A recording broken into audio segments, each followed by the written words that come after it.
Vermin whisperer. I never knew betrayal could taste so bitter until the day my family turned their backs on me.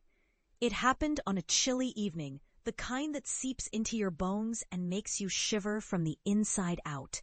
I sat in the living room, surrounded by the familiar cacophony of laughter and warmth. But it was all a cruel facade. My heart raced as I gathered the courage to share my latest findings with them. I had spent months studying the sentient colonies of rats that thrived beneath the city, their intricate societies woven through the labyrinth of sewers and alleys. I was convinced they were more than mere vermin. They were intelligent, and they were orchestrating events in ways I couldn't yet comprehend. Rats? Sentient? My father's laughter echoed like a knife slicing through my hopes. You've lost your mind, haven't you? You're a disgrace to this family. The words stung, each syllable a reminder of the isolation I had endured since I first dared to speak of my obsession.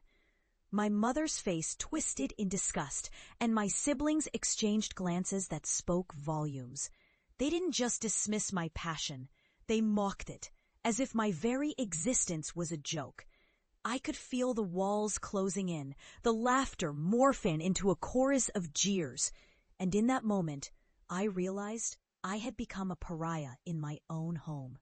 As the years passed, I withdrew into the shadows of the city, determined to prove them wrong. I became a pest control officer, but not in the traditional sense. I wanted to understand the vermin, to communicate with them. I spent nights beneath the streets, mapping out their territories, recording their movements, and most importantly, talking to them. It was in those dark, damp tunnels that I found camaraderie among the creatures others deemed worthless. They whispered secrets of the city's underbelly, secrets that could unravel the very fabric of society. But with each revelation came a cost. The deeper I delved, the more I lost my grip on reality. I was fired from my job after insisting to my superiors that the rats were planning a massive incident, a catastrophe that would shake the city to its core. They laughed me out of the office, calling me paranoid, delusional. They didn't understand that I had seen things, horrors that lurked just beyond the veil of our understanding. Years later, I returned home, transformed. No longer the lost soul they had scorned, I had become a renowned expert in urban cryptozoology. News outlets hailed me as a visionary, a man who had survived the darkness and emerged with knowledge that could change the world. Yet the shadows that clung to me were darker than before, and the weight of the truths I carried felt like a crown of thorns. When I walked through the door of my childhood home, the air crackled with tension. My family hadn't changed. They were still bound by their ignorance, their laughter still echoing in the corners of my mind. But this time, I was not there to seek their approval. I was there to show them what I had become.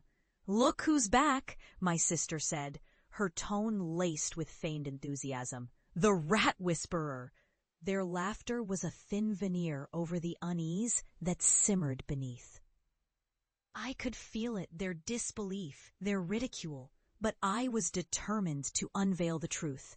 I had brought with me a small, weathered box, a relic from my years of research. It contained artifacts, remnants of the creatures I had come to know intimately. I placed it on the table, my hands trembling with anticipation. "Let me show you what I've discovered," I said, my voice steady despite the tempest inside me. As I opened the box, the stench of decay wafted through the air, causing my family to recoil. I pulled out a small, intricately woven nest, crafted from shredded paper and discarded materials. "This is what they build. This is their home, their society," my father scoffed.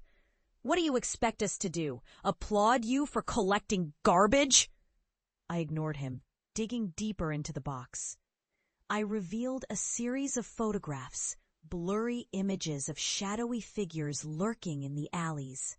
Glowing eyes peering from the darkness. "They're watching us," I whispered. a thrill of fear coursing through my veins. They're always watching. That's when I heard it, a soft, skittering sound behind me. My family gasped, their laughter dying in their throats as a rat emerged from the shadows, its beady eyes glinting in the dim light.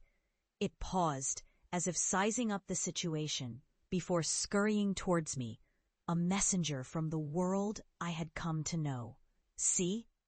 I urged, desperation creeping into my voice. "They're not just animals. They have purpose. They have a society, and they're not happy." The room fell silent, the air thick with tension. My family's expressions shifted from ridicule to fear as more rats began to emerge, pouring from the corners like a dark tide, their small bodies moving in unison. Panic erupted, and my father's face turned pale. "Get them out! What have you done?" But I stood my ground, the weight of my knowledge settling over me like a shroud. "You ridiculed me for years, but you don't understand what you've invited into your lives." As the swarm surrounded us, I felt a strange sense of vindication. My family, once so eager to dismiss me, now faced the very horrors I had tried to warn them about. The rats were not just vermin. They were harbingers of the fate they had chosen through their disbelief. In that moment, I realized the truth. The knowledge I had gained came with a cost. I had survived the darkness, but now it was my family's turn to confront the shadows they had cast aside. They would never see me as a disgrace again, but as a living testament to the consequences of their scorn. As I watched them scramble in terror, the realization settled in. This was their reckoning. They had laughed at the very things that now threatened their sanity. I had become a warning, a shadow of the man I once was. But I was no longer alone. The whispers of the vermin filled the air, a chorus of unsettling truths that would haunt them forever. And as I turned to leave, I felt the weight of their disbelief lift, replaced by the chilling knowledge that they were now part of the very horror they had dismissed. I stepped into the night, knowing that I had finally achieved what I set out to do. I had become the vermin whisperer, and the city would never forget the price of ignorance.